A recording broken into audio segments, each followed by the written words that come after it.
السلام عليكم ورحمة الله وبركاته. الحمد لله رب العالمين والصلاة والسلام على سيد المرسلين وعلى آله وصحبه الفائزين أما بعد. വളരെ അനുഗ്രഹീതമായ ഇന്നത്തെ പകലിൽ നിങ്ങളുമായി ഞാൻ സംസാരിക്കാൻ ഈ ആലപ്പുഴ സെൻട്രൽ ജുമാ മസ്ജിദിൽ തടിച്ചുകൂടിയ വിശ്വാസികളുടെ മുമ്പിൽ പങ്കുവെക്കാൻ ഞാൻ ആഗ്രഹിക്കുന്നത് സമകാലിക മാധ്യമങ്ങളിൽ ചർച്ച ചെയ്യപ്പെട്ടുകൊണ്ടിരിക്കുന്ന നിലവിളക്കിനെ കുറിച്ചാണ്. അഥവാ നിലവിളക്കും വിശ്വാസം. അഗ്നിപൂജ ബഹുദൈവാരാധനയുടെ ഏറ്റവും പ്രധാനപ്പെട്ട രൂപങ്ങളിലൊന്നായി ലോകത്ത് മുമ്പ് മുതലേ തന്നെ നിലനിന്നു പോന്നതാണ്. പേർഷ്യയുടെ ചരിത്രം എടുത്ത് പരിശോധിച്ചാൽ ഇക്കാര്യം ബോധ്യമാവുകയും ചെയ്യും. അഗ്നിയെയും അതിൽ നിന്ന് പ്രവഹിക്കുന്ന വെളിച്ചത്തെയും ദിവ്യമായി കണ്ട പേർഷ്യക്കാർ തങ്ങളുടെ എല്ലാ ആരാധനകളിലും എരിയുന്ന അഗ്നിയുടെ സാന്നിധ്യം ഉറപ്പുവരുത്തിയിരുന്നു. തീകുണ്ഡങ്ങൾ നിർമ്മിച്ച് അതിനു നേരെ തിരിഞ്ഞു നിന്നായിരുന്നു അവർ പ്രാർത്ഥനകൾ നടത്തിയതെന്ന് ചരിത്രം വ്യക്തമാക്കുന്നു. ഋഗ്വേദകാലം മുതൽക്കാണ് ഇന്ത്യയിൽ അഗ്നി ആരാധന തുടങ്ങുന്നത്. സംഹരിക്കാൻ ശക്തിയുള്ള നശീകരണ വസ്തുക്കളോടുള്ള ഭയമാണ് അവയെ ആരാധിക്കുന്ന ഘട്ടത്തിലേക്ക് നീങ്ങിയത് എന്ന് കാണാം. ബഹുദൈവതയുടെ അതല്ലെങ്കിൽ ഹൈന്ദവ മതവിശ്വാസത്തിന്റെ വീക്ഷണത്തിൽ ഹൈന്ദവതയുടെ ദേവീ ദേവ സങ്കല്പത്തിൽ പ്രധാനപ്പെട്ട ദേവനാണ് അഗ്നി. ഹൈന്ദവ വിശ്വാസ പ്രകാരം അഗ്നി എന്നതൊരു ദേവന്റെ നാമം തന്നെയാണ്. ഋഗ്വേദത്തിന്റെ തുടക്കത്തിൽ തന്നെ അഗ്നിദേവനെ കുറിച്ചുള്ള പരാമർശങ്ങളുണ്ട്. 200ഓളം സ്ഥലങ്ങളിൽ അഗ്നിസ്തുതി ശ്ലോകങ്ങൾ ഋഗ്വേദത്തിൽ നമുക്ക് കാണാൻ കഴിയും. ഈ അഗ്നിദേവനെ കുറിച്ച് പറയുമ്പോൾ യാഗാഗ്നിയായിരുന്നു അഗ്നിദേവന്റെ ഏറ്റവും വലിയ പ്രതീകം. യജ്ഞശാലകളിൽ തീകുണ്ഡങ്ങൾ ഒരുക്കിയ ആര്യന്മാർ തീനാളങ്ങളെ അഗ്നിദേവന്റെ പ്രത്യക്ഷങ്ങളായി സങ്കല്പിച്ച് പൂജിച്ചു. ഏതു ദൈവത്തെ പ്രീതിപ്പെടുത്തണമെങ്കിലും ആദ്യം അഗ്നിയെ പ്രസാദിപ്പിക്കണമെന്ന നിലപാടിലേക്കാണ് ഈ വിശ്വാസം ചെന്നെത്തിയത്. ഏതെങ്കിലും ഫിലിം സ്റ്റാറിന്റെ വാക്ക് കേട്ട് മതത്തെ പരിവർത്തനപ്പെടുത്തേണ്ടവനല്ല മുസ്ലിം. കാരണം ആദമിന്റെ മകൻ അബു എന്ന സിനിമ ഇറങ്ങിയാലും മുസ്ലിം പേരുകളുള്ള സിനിമ ഇറങ്ങിയാലും ഇതൊക്കെ ആദ്യമായിട്ട് ഇതിന്റെ അണിയറ പ്രവർത്തനങ്ങളിൽ മേജർ രവിയെ പോലെയുള്ള അടൂർ ഗോപാലകൃഷ്ണ പോലുള്ള ആളുകൾ ദീപം തെളിച്ചു തുടങ്ങുന്നതാണ്. അതുകൊണ്ട് നാം ഫോളോ ചെയ്യേണ്ടത്, നാം ഇമിറ്റേറ്റ് ചെയ്യേണ്ടത് ഫിലിം സ്റ്റാറുകളുടെ സിനിമാ നടന്മാരുടെ വാക്കുകളെയല്ല എന്ന് ഇതിൽ കൂടി ഞാൻ നിങ്ങളോട് ചേർത്ത് വായിക്കാൻ പറയുകയാണ്. അതുകൊണ്ട് തന്നെ കാളയും പശുവും ഋഗ്വേദ പ്രകാരം അഗ്നിദേവന്റെ ആഹാരമായിരുന്നുവെന്നും ഈ ഗ്രന്ഥം പരാമർശിക്കുന്നുണ്ട്. അഗ്നിദേവ പ്രീതിക്കു വേണ്ടി കുതിരകളും കാളകളും പശുക്കളും ചെമ്മരിയാടുകളുമെല്ലാം യജ്ഞങ്ങളിൽ ബലിയറുക്കപ്പെട്ടതായി ഋഗ്വേദത്തിലുണ്ട്. യാഗാഗ്നിയുമായി ബന്ധപ്പെട്ട് ഇന്ത്യയിൽ പടർന്നു പന്തലിച്ച ബഹുദൈവാരാധനയുടെ ചരിത്രം അഗ്നി ആരാധനയുമായി ബന്ധപ്പെട്ടതാണ്. ഭരണകർത്താക്കൾ അഗ്നിയെ ആരാധിച്ചത് അവരുടെ സംരക്ഷണത്തിനും ശത്രു സംഹാരത്തിനും വേണ്ടിയാണെന്ന് ഐതിരേയ ബ്രാഹ്മണ്യം പ്രസ്താവിക്കുന്നുണ്ട്. ഐതിരേയ ബ്രാഹ്മണ്യത്തിൽ പ്രസ്താവന എന്തെന്നാൽ അതിൽ പറയുന്നത് ആദരിക്കേണ്ട വിധത്തിൽ ആദരിച്ചാൽ അഗ്നി രാജാവിനെ സംരക്ഷിക്കുമെന്നും അഗ്നിക്ക് രാജാവിനോട് അപ്രീതിയുണ്ടായാൽ അയാൾക്കുമേ സർവനാശം പടർത്തി ഭീകര താണ്ഡവമാടുമെന്നാണ് ഐതിരേയ ബ്രാഹ്മണ്യം പ്രസ്താവിക്കുന്നത്. അപ്പോൾ ഈ രണ്ട് തെളിവ് തന്നെ ഏറ്റവും വലുതാണ്. മാത്രവുമല്ല, ഇന്ന് ബഹുസ്വര മുഖങ്ങളായ മതങ്ങളുടെ വിവിധ ദർശനങ്ങളും കാഴ്ചപ്പാടുകളും വെച്ച് പുലർത്തുന്ന കേരളക്കരയിൽ സന്ധ്യാസമയങ്ങളിൽ ദീപം കൊളുത്തി നാമം ജപിക്കുന്ന ഹൈന്ദവ സഹോദരങ്ങളുടെ വീടുകൾ കാണുമ്പോൾ ഈ അഗ്നി കൊളുത്തുന്നതിന് മുമ്പ് ഒരു മന്ത്രം ഇവർക്ക് ഉരുവിടാനുണ്ട്. ശുഭം കരോതി കല്യാണം ആരോഗ്യം ധനസമ്പദ ശത്രുബുദ്ധി വിനാശായ ദീപജ്യോതിർ നമസ്തുതേ. ഋഗ്വേദം പഠിപ്പിക്കുന്നുണ്ട്. ഇത് അഗ്നി കൊളുത്തുന്നതിന് മുമ്പേ ചൊല്ലേണ്ട ജപിക്കേണ്ട മന്ത്രമാണ്. ഐശ്വര്യത്തിന് വേണ്ടിയും ആരോഗ്യത്തിന് വേണ്ടിയും ധനസമ്പാദനത്തിന് വേണ്ടിയും ശത്രുബുദ്ധിയുടെ വിനാശത്തിന് വേണ്ടിയും ദീപജ്യോതിർ നമസ്തുതേ, ദീപജ്യോതിയെ ഞാൻ നമസ്കരിക്കുന്നു എന്ന് പറഞ്ഞിട്ട് വേണം ദീപം കൊളുത്താൻ. അപ്പോൾ പ്രിയമുള്ള എന്റെ സഹോദരന്മാരെ, ഈ രണ്ട് കാര്യം മതി. രണ്ട് കാര്യം ഐതിഹ്യ ബ്രാഹ്മണ്യത്തിൽ പ്രസ്താവിച്ചതുപോലെ അഗ്നി ആരാധനയുടെ ഏറ്റവും വലിയ ഉദാഹരണം. മറ്റൊന്ന് ഋഗ്വേദത്തിൽ പരാമർശിച്ചതുപോലെയുള്ള ഈ അഗ്നി, അതല്ലെങ്കിൽ ഈ ദീപം തെളിയിക്കാൻ തുടങ്ങുമ്പോഴുള്ള മന്ത്രം, ആ മന്ത്രത്തിന്റെ സാരാംശം തന്നെ ഞാൻ സൂചിപ്പിച്ചുവല്ലോ, ശത്രുബുദ്ധി വിനാശായ.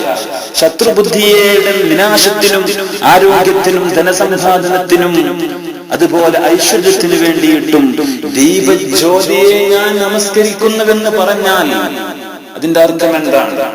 അതൊരു മുസ്ലിം ചെയ്യുമ്പോൾ എന്തായി മാറും? കാരണം ഈ ഋഗ്വേദത്തിന്റെ ശ്ലോകങ്ങൾ തന്നെ നമ്മോട് വിവരിച്ചു തരുന്നത്, ഋഗ്വേദത്തിന്റെ ശ്ലോകങ്ങൾ നമുക്ക് പറഞ്ഞു തരുന്നത് ദീപജ്യോതിയെ, ദീപത്തെ നമസ്കരിക്കുകയാണ്, ദീപത്തിന് മുന്നിൽ നമസ്കരിക്കുകയാണ്. ആ സാഷ്ടാംഗമാണോ മുസൽമാൻ ചെയ്യേണ്ടത്? ആ സാഷ്ടാംഗമാണോ മുസൽമാൻ ചെയ്യേണ്ടത്? സൈനുദ്ദീൻ മഖ്ദൂം റളിയല്ലാഹു തആല അൻഹു ഫത്ഹുൽ മുഈനിൽ പറയുന്നുണ്ട്, സ്വന്തം ഇഷ്ടപ്രകാരം മറ്റാരെയും ഭയപ്പെടാതെ ഒരു സൃഷ്ടിക്ക് മുന്നിൽ സാഷ്ടാംഗം ചെയ്താൽ മതത്തിൽ നിന്ന് പുറത്തു പോകുമെന്ന് പറയുമ്പോൾ ആലോചിക്കണം. നമ്മളൊരു വേദിയിൽ ചെന്ന്, മതസൗഹാർദ്ദ വേദിയിൽ ചെന്നിട്ട് ദീപം അവരുടെ വേദി പങ്കിടണ്ട എന്നല്ല ഞാൻ പറഞ്ഞു വരുന്നത്. പലപ്പോഴും പല വിഷയങ്ങൾക്കും ബഹുസ്വരമുള്ള മതങ്ങളുള്ള വേദി നമുക്ക് പങ്കിടേണ്ടി വരും. പക്ഷെ അവിടെ ദീപം കൊടുത്താൻ പറഞ്ഞാൽ എന്റെ വിശ്വാസത്തിൽ ഇതില്ല, പക്ഷെ എന്നാലും സൗഹൃദത്തിന് വേണ്ടി ഞാൻ ഇത് ചെയ്യുന്നു എന്ന് പറയാൻ പറ്റുമോ? അതാണ് സൈനുദ്ദീൻ മഖ്ദൂം റളിയല്ലാഹു അൻഹു പറയുന്നത്, സ്വന്തം ഇഷ്ടപ്രകാരം മറ്റാരെയും ഭയപ്പെടാതെ ഒരു സൃഷ്ടിക്ക് മുന്നിൽ സാഷ്ടാംഗം ചെയ്താൽ മതത്തിൽ നിന്ന് പുറത്തു പോകുമെന്ന് സൈനുദ്ദീൻ മഖ്ദൂം റളിയല്ലാഹു അൻഹു കേരളത്തിൽ എല്ലാവരും അംഗീകരിക്കുന്ന ഫത്ഹുൽ മുഈനിലൂടെ വെളിപ്പെടുത്തുമ്പോൾ ഞാൻ പറഞ്ഞു വരുന്നത്, ഒരു സത്യവിശ്വാസിയായ മനുഷ്യൻ, ആ സത്യവിശ്വാസിയായ മനുഷ്യൻ അഗ്നി ആരാധനക്ക് മുന്നിൽ സാഷ്ടാംഗം ചെയ്യാൻ അത് കൊളുത്താൻ പാടുണ്ടോ ഇല്ലേ എന്നത് ഈ ശ്ലോകങ്ങളുടെയും ഫിഖ്ഹിന്റെയും അടിസ്ഥാനത്തിൽ നിങ്ങൾക്ക് ബോധ്യമായിരിക്കുമെന്ന് മനസ്സിലാക്കുകയാണ്. മറ്റൊരു പ്രസ്താവന, മറ്റൊരു കാര്യം ഞാൻ നിങ്ങളുടെ മുന്നിൽ പങ്കുവെക്കാൻ ആഗ്രഹിക്കുന്നത്, ഡോക്ടർ ടി.കെ. രവീന്ദ്രൻ, അദ്ദേഹം പലപ്പോഴും പല വിഷയങ്ങൾക്കും വിമർശനങ്ങൾ എഴുതിയ വ്യക്തിത്വമാണ്. ഈ വിഷയമായിട്ടും കേരളത്തിലെ പ്രമുഖ പത്രമായ മാതൃഭൂമിയിൽ അദ്ദേഹം കൊടുത്ത ലേഖനം, അദ്ദേഹം വ്യാഖ്യാനിക്കാൻ ശ്രമിച്ചത് സൗദി അറേബ്യയിലെ ഖുർആന്റെ ട്രാൻസ്ലേഷനിൽ ഞാൻ പ്രകാശത്തെ കുറിച്ച്, ഇംഗ്ലീഷ് ട്രാൻസ്ലേഷനിൽ പ്രകാശത്തെ കുറിച്ചുള്ള പരാമർശം കണ്ടു എന്നതാണ്. അതുകൊണ്ട് ഖുർആനിൽ പ്രകാശത്തെ കുറിച്ച് പറയുന്നത് കാരണം ഇവിടെ അഗ്നിയെ ആരാധിക്കാം എന്നതിലേക്ക് അദ്ദേഹം വ്യാഖ്യാനിക്കുകയാണ്. അല്ലാഹു നൂറുസ് സമാവാതി വൽ അർദ്, Allah is the light of the heavens and the earth. അല്ലാഹു ആകാശഭൂമികളുടെ പ്രകാശമാണ്. മസലു നൂരിഹി കമിഷ്കാത്തിൻ ഫീഹാ Misbah, the parable of his light is as a niche and within it a lamp. മസലു നൂരിഹി, the parable of his light is as a niche കമിഷ്കാത്തിൻ ഫീഹാ Misbah and within it a lamp. അല്ലാഹുവിന്റെ പ്രകാശത്തിന്റെ ഉപമ എന്ന് പറയുന്നത് വിളക്കുമാടം പോലെയാണ്. വിളക്കുമാടം, അതിലൊരു വിളക്കുണ്ട്, ആ വിളക്കുമാടം പോലെയാണ് അല്ലാഹുവിന്റെ പ്രകാശത്തിന്റെ ഉപമ. അപ്പോൾ വിശുദ്ധമായ ഖുർആനിൽ പ്രകാശത്തെയും ലൈറ്റിനെയും വിളക്കിനെയും ലാമ്പിനെയും പരാമർശിച്ചത് കാരണം അത് ഈ വിളക്ക് തെളിയിക്കൽ, ഈ ദീപം ചാർത്തൽ, ദീപം കൊളുത്തൽ മുസൽമാന് പറ്റുമെന്ന് എങ്ങനെ വ്യാഖ്യാനിക്കാൻ? കാരണം ഖുർആനിൽ വരുന്ന കാര്യങ്ങൾ മുഴുവനും മറ്റു മതസ്ഥരുടെ ആചാരങ്ങൾ ചെയ്യാനുള്ള തെളിവല്ല. അങ്ങനെയാണെങ്കിൽ അദ്ദേഹം ഈ പറയുന്ന ആയത്തിൽ തന്നെ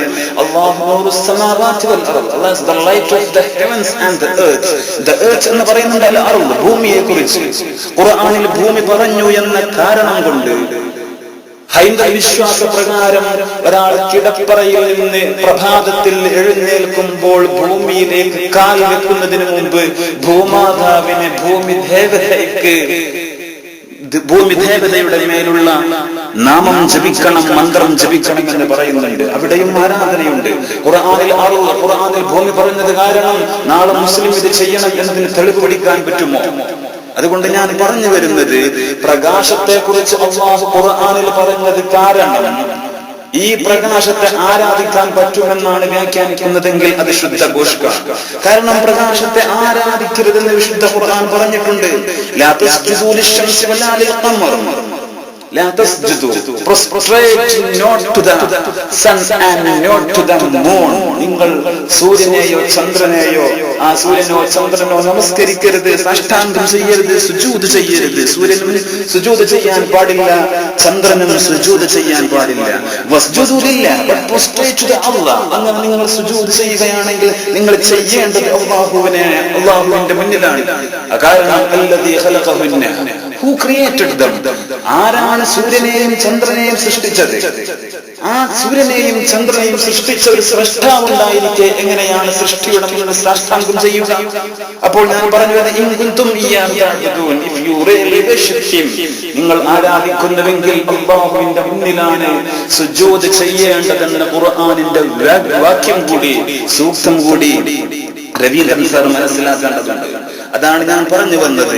കാരണം ഖുർആനിൽ പ്രകാശത്തെ പറഞ്ഞു എന്ന കാരണം കൊണ്ട് പ്രകാശം കൊളുത്തപ്പെടുന്ന അല്ലെങ്കിൽ ദീപാലങ്കാരത്തിന് അതല്ലെങ്കിൽ ദീപം കൊളുത്തപ്പെടുന്ന ഈ പ്രക്രിയക്ക് മുസൽമാന് കൂട്ടുനിൽക്കാൻ പറ്റും എന്നാണ് ഡോക്ടർ രവീന്ദ്രൻ മനസ്സിലാക്കിയതെങ്കിൽ ഈ ഖുർആനിൽ തന്നെ ഈ പ്രകാശത്തെ നിങ്ങൾ ആരാധിക്കരുത് എന്ന് വിശുദ്ധ ഖുർആന്റെ ഫുസ്സിലത്തിലെ 37-ാമത്തെ സൂക്തത്തിലൂടെ അല്ലാഹു സുബ്ഹാനഹു വ തആല പരാമർശിക്കുന്നുണ്ട്. അത് കൂട്ടി വായിക്കണം.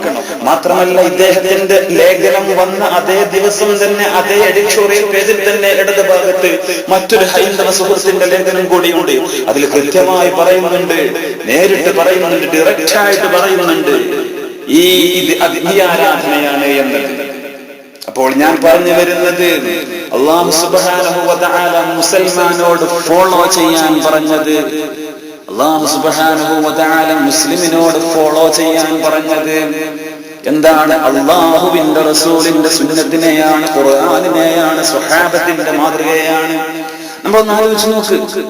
പ്രകാശം കൊണ്ട് അലങ്കാരം തീർക്കാൻ വേണ്ടിയാണ് ഹൈന്ദവ സഹോദരങ്ങൾ അവരുടെ ആഘോഷവേളകളിലും അവർ സംഘടിപ്പിക്കുന്ന പരിപാടികളിലും ഈ ദീപം ചാർത്തുന്നതെങ്കിൽ എത്രയോ വലിയ ഇലക്ട്രിക്കൽ ബൾബുകളുള്ള അതല്ലെങ്കിൽ ഇലക്ട്രിക്കൽ ബൾബ് കൊണ്ട് മായം തീർക്കുന്ന ഈ ലോകത്ത്, അത്ഭുതം തീർക്കുന്ന ഈ ലോകത്ത് ഒരു സ്വിച്ച് ഓൺ കർമ്മമാകാമായിരുന്നു.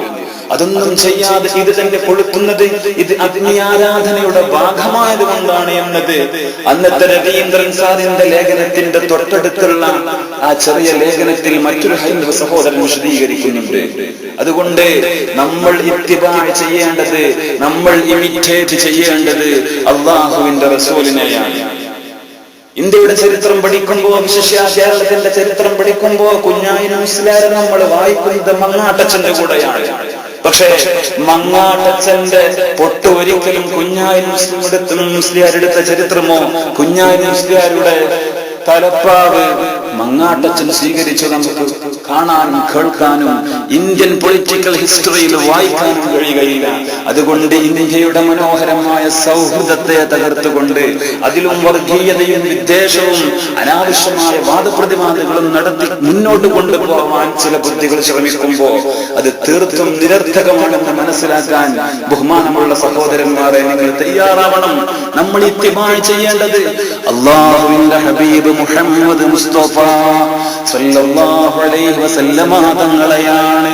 മദീനയുടെ മടൽ പരപ്പിലിരുന്ന് മാലോകരമാടി വിളിക്കുന്ന അല്ലാഹുവിന്റെ ഹബീബേ മുഹമ്മദുർ റസൂലുള്ളാഹ്, ആ റസൂലിനെയാണ് നമ്മൾ സ്നേഹിക്കേണ്ടത്. ആ റസൂല് പഠിപ്പിച്ചു, ഓ മുസൽമാൻ, നീ ഇങ്ങനെ വസ്ത്രം ധരിക്കണം, നീ ഇങ്ങനെ നടക്കണം, നീ ഇങ്ങനെയാണ് അനുവർത്തിക്കേണ്ടത്, നിന്റെ പ്രവർത്തനങ്ങൾ ഇങ്ങനെയാവണം, നിന്റെ വാക്കുകൾ ഇങ്ങനെയാവണം, നീ ബാത്റൂമിലേക്ക് പോകുമ്പോൾ ഏത് കാൽപാദം വെക്കണം, നീ പള്ളിയിലേക്ക് പ്രവേശിക്കുമ്പോൾ ഏത് കാൽപാദം വെക്കണം, ഓരോ കാര്യങ്ങളും കൃത്യമായി പഠിപ്പിച്ചു. നിന്റെ ശുദ്ധീകരണ വിഷയത്തിൽ വരെ അല്ലാഹുവിന്റെ ഹബീബ് മുഹമ്മദ് മുസ്തഫ സല്ലല്ലാഹു അലൈഹി വസല്ലമ തങ്ങൾ മുസൽമാൻ എങ്ങനെ ജീവിക്കണമെന്ന് കൃത്യമായി പഠിപ്പിച്ചിട്ടുണ്ട്. അതുകൊണ്ട് ആ പ്രവാചകന്റെ പിന്നിൽ അണിനിരന്നുകൊണ്ട് മുന്നോട്ട് പോകുവാൻ, ആ റസൂൽ കാണിച്ചു തന്ന ചെറിയ മുറുകെ പിടിക്കാൻ അള്ളാഹുവിന്റെ കലാമിനെ മുറുകെ പിടിക്കാൻ നമ്മൾ തയ്യാറാവണം. ലോകത്തിലേക്ക് കടന്നു വന്ന ആ ഹബീബ് മാനവ സമുദായത്തിന്റെ മുന്നിൽ നന്മ കൊണ്ട് അള്ളാഹുവിന്റെ ഖുർആൻ കൊണ്ട് സമുദ്ധാരണം തീർക്കാൻ കടന്നു വന്ന പ്രവാചകനാണ്. ജിസ്മ തസക്കാ റൂഹ മുസവ്വർ ഖൽബ് തജല്ലാ നൂർ മുസത്തർ ഹുസ്ന സറാപാ ഖൈറ മുജസ്സം സല്ലല്ലാഹു അലൈഹി വസല്ലം.